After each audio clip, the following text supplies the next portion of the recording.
Talking now with John Cannon. John, the winner of the U.S. Road Racing Championship race at Riverside, or at Las Vegas 2 weeks ago. John, when you people practiced on Friday, it was rather warm, very dry, and just a little bit windy. Today it's overcast, having a tendency to be very damp, and the track may be a little bit slick. How will this affect your plans for this race? Well, it will affect our strategy quite a lot. Based on our third place qualifying time, we had pretty well planned to hold second or third through the first part of the race and make a bid about halfway through. If it's wet like this, I think we'd be better off to try and get the lead at the start. Well, is this car you're driving, the Nicky Vinegaroon, any more suitably adapted for this track, say, than some of the bigger, longer cars, Skip Hudson's car, for instance, or some of the other cars that are here?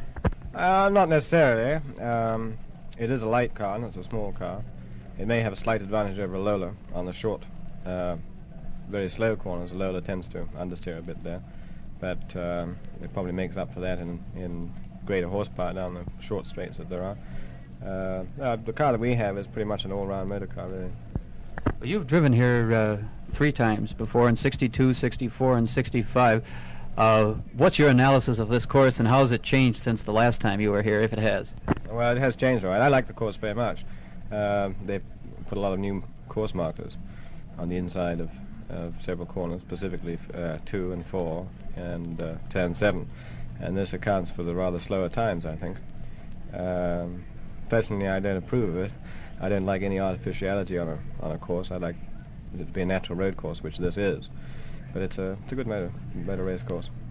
To get back to your car for just a minute, what is the history of this car? It's Dan Blocker's car, I believe, and what is the history of the car?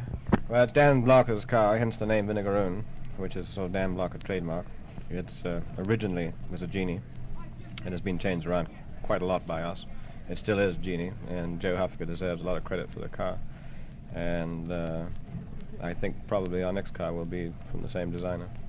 Well, what you won down at Las Vegas, have any particular comments you'd like to make about that race?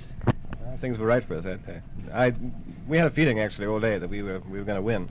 We didn't expect to be quite as lucky as we were. I don't mean the other people dropping out, because we had a set strategy which included that sort of thing.